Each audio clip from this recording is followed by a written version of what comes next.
Buenos días con todos, bienvenidos al podcast Más allá del diagnóstico. La vida solo florece en el peligro, la vida nunca florece en la felicidad, de Blaise Pascal. Cuando una familia es sorprendida por una noticia que impacta en su dinámica familiar y en su pensamiento tanto psicológico, es importante tener una vía de contención emocional que ayude a cada paciente a saber sobrellevar este tema. El cáncer es una de las enfermedades más complicadas de tratar, tanto en su aspecto físico como psicológico. Mi nombre es Camila Ayala, tengo 15 años y he decidido realizar mi proyecto personal abriendo un espacio que tenga diferentes entrevistas a profesionales en psico-oncología que nos ayuden a desarrollar herramientas de contención emocional para cada paciente que esté viviendo este proceso de diferente forma. El día de hoy nos encontramos con la psicooncóloga Irene Baldión, con registro MSP 1712-20-9558. Hola Irene, ¿cómo te va? ¿Qué tal, Camila? Buenos días, muchas gracias por la invitación para abordar este interesante tema. Estamos muy contentos de estar el día de hoy contigo. Quiero empezar un poquito esta entrevista hablando acerca de qué es la psicooncología en el tema profesional y qué te llevó a tomar esta decisión para ayudar a las diferentes personas que estén pasando por estos procesos. La psicooncología en sí es una rama de la psicología que se encarga del abordaje emocional y cognitivo a los pacientes y a los familiares que tienen un diagnóstico de cáncer. ¿Por qué elegí esta rama? Porque he trabajado muchos años con pacientes con enfermedades crónicas y también por un proceso personal que mi mamá tuvo cáncer. Me parece que es una rama muy importante, debemos tener muy en consideración ya que es una especialidad que debería de ser más hablada, más socializada ante el mundo para tener más vías de contención emocional que diferentes personas pueden optar por usar, ¿no? Centrándonos un poco más en el tema principal de este episodio, ¿cuál es el pensamiento principal de las personas y de los pacientes al momento del diagnóstico de esta enfermedad? Ajá. Regularmente el pensamiento central que viene al paciente desde el momento del diagnóstico está relacionado con la muerte inmediata. Además, también tienden a tener pensamientos acerca de cómo este diagnóstico va a impactar a su familia. Es decir, si en el transcurso y en el proceso de la enfermedad voy a volverme, entre comillas, una carga para mis familiares. Es impresionante cómo solo una noticia puede afectar de una forma tan significativa, tanto en su dinámica de su día a día y de su pensamiento, ¿no? ¿Qué diferencias existen en el impacto según la edad del paciente? Es muy importante el momento del neurodesarrollo que el paciente recibe el diagnóstico, ¿no? No es lo mismo el abordaje que le vamos a dar a un niño, un adolescente, un adulto mayor o alguna persona que ya pasa de los 80 años y que ya está en una etapa final de su vida en sí mismo.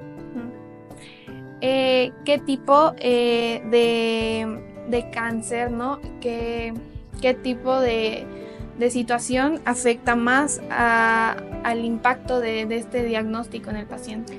Existen algunos factores. El primero, como lo habíamos mencionado, la etapa del neurodesarrollo, la etapa en que el paciente está transitando su vida, la etapa del diagnóstico en el momento en que está la enfermedad como tal, eso también es muy importante. Otro factor es cómo la personalidad del paciente, ¿no? Cómo él ya recibía este tipo de noticias impactantes, no precisamente el cáncer, pero sí cómo aborda cuáles son los mecanismos de defensa o las herramientas que tiene frente a una situación como esta que siempre es difícil. ¿Cuáles son las principales repercusiones biopsicosociales que experimenta una familia al recibir el diagnóstico en uno de sus miembros familiares? Ok, a ver, aquí tenemos que tener claro algo, ¿no? Existe un antes y un después del diagnóstico, ¿ok? Entonces, la dinámica familiar evidentemente va a cambiar debido a lo que ya habíamos mencionado, a la etapa en que la familia está atravesando, porque si el diagnóstico, por ejemplo, es para la mamá, que es una persona, hablemos de unos 40, 45 años, y que todavía los niños o los hijos dependen de ella, evidentemente las prioridades van a ser distintas de una persona que ya está jubilada, por ejemplo, que ya ha pasado los 65 años, que ya ha transitado algunas situaciones en la vida y evidentemente cómo va a hacer el proceso y el impacto. Entonces, ¿cómo impacta emocionalmente? Obviamente esto es un impacto fuerte, evidentemente, dependiendo de la dinámica familiar, de la red de apoyo que se tenga. También hay que tener en cuenta el aspecto espiritual para un abordaje que sea más integral, porque no solamente es lo biopsicosocial, porque hablar de social hablamos de la red de apoyo familiar y de amigos. Al hablar de la parte emocional estamos hablando de las herramientas que el paciente tenga para afrontar determinadas situaciones de la vida, y al hablar de la parte clínica, lo que decíamos, ¿no? En qué momento del estadio en que el paciente atraviesa la enfermedad. Las emociones creemos que es parte primordial de todo este proceso, ¿no? ¿Qué emociones suelen experimentar los familiares en las diferentes etapas del proceso, empezando por el diagnóstico, ¿no?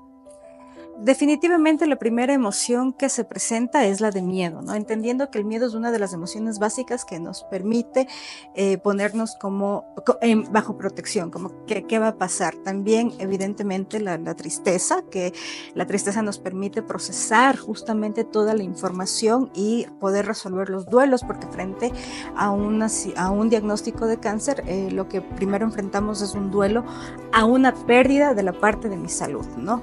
Entonces, las emociones siempre van a ser eso. Primero la tristeza, la ansiedad, también va acompañada de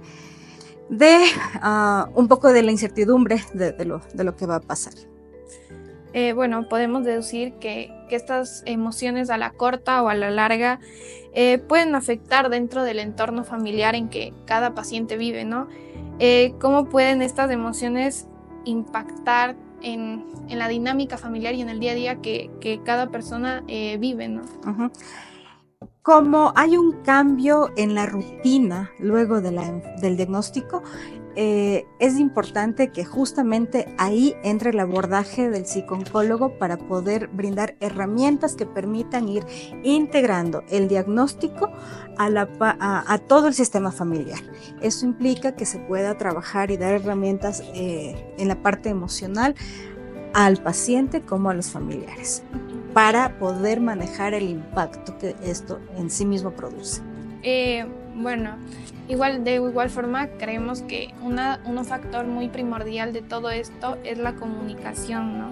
La comunicación entre un profesional, entre un paciente, entre una familia, ¿no?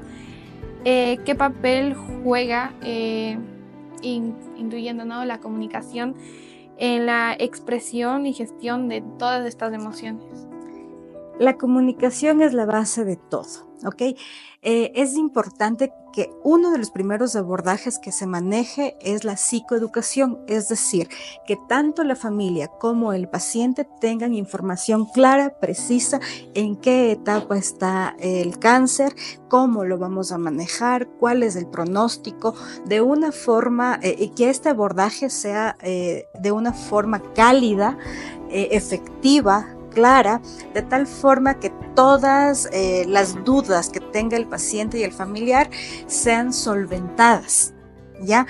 Al estar informados, debidamente informados por fuentes científicas, por fuentes adecuadas, evidentemente el impacto emocional se va a manejar de una manera adecuada, porque recordemos que el cerebro tiene miedo a todo lo desconocido. Entonces, si es que brindamos una orientación adecuada, una hoja de ruta bien manejada, el impacto va a disminuir. No va a desaparecer, pero vamos a manejarlo de una forma más adecuada. Bueno, ¿no? Continuando con todo esto de las redes de apoyo, de conseguir a las personas adecuadas para saber sobrellevar este tema, cómo puede el apoyo social entre amigos, familiares y comunidades, ¿no?, ayudar a los pacientes y a sus familias a saber sobrellevar todo este proceso. Esto está relacionado a lo que veníamos comentando. Psicoeducación. Es importante que la red de apoyo de amigos y familiares sepan cómo poder manejar la enfermedad. ¿Qué decir? Por ejemplo, el famoso, los pacientes con cáncer son guerreros. No son guerreros. Es una de las de los mensajes que yo entiendo que es con toda la buena intención, pero no son adecuados, porque además la idea de manejarle al paciente es dándole información precisa, adecuada, real, dándole permiso al paciente que pueda expresar sus sentimientos y lo podemos manejar dándoles información como estoy aquí para ti, si hoy no puedes realizar esta actividad, ok, lo entiendo, pero cuéntame cómo lo vamos cuándo lo podemos hacer, no estarle presionando, sino dejarle que fluya en su tiempo, su espacio, en lo que en ese momento el paciente necesite, es lo que el paciente necesita, no lo que los familiares o amigos necesitamos para verle mejor a él, ¿ya? Hablar siempre desde la empatía, y la empatía es yo estoy aquí para ti. Ya. Bueno, ¿cuál consideras tú que es el mayor desafío al que se enfrentan los pacientes y familiares durante todo este proceso, ¿no? ¿Y qué consejos les darías a las familias para saber manejar todo esto de una forma unánime y de una forma constante, ¿no? Uh-huh. A ver, el desafío es integrar a la enfermedad al sistema familiar, integrar de una forma funcional y sana. Sin ser tan catastróficos, ¿no? Es decir, no es que ya tengo la enfermedad, me va a ir mal definitivamente, me voy a morir inmediato, voy a ser una carga para mi familia. Entonces, lo primero que tenemos que hacer es informarnos, acudir a profesionales. Eso nos da la pauta para poder manejar la enfermedad de una manera funcional y sana, como te había mencionado. Ya. Bueno, finalmente, llegando casi al final de todo esto, quiero saber tu opinión, ¿no? ¿Qué cambios crees que se deberían implementar en el sistema de salud para mejorar el apoyo psicológico a las personas que tienen enfermedades catastróficas? Primerito, es importante manejar políticas de salud mental en sí mismas, ¿no? Eso es sumamente importante, porque al implementar las políticas de salud mental podemos brindar a la población mayor accesibilidad justamente tanto a psiquiatría y a psicología, que son un poco los profesionales involucrados en lo que es salud mental, que se convierta en un derecho que es tan importante, porque desafortunadamente quienes acuden a estos servicios no siempre tienen la facilidad económica, social para poder para acudir, ¿no? Para acudir y buscar la ayuda adecuada. Entonces, eso como base, que existan políticas públicas de salud mental en sí mismas. Bueno, nada, muchas gracias por acudir aquí, por ayudar a brindar un espacio abierto para que las diferentes familias y personas vayan comprendiendo de una manera mejor cómo es vivir con un paciente, con un familiar que tenga alguna enfermedad, ¿no?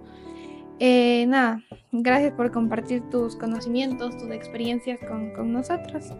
Y nada. Muchas gracias a ti la invitación.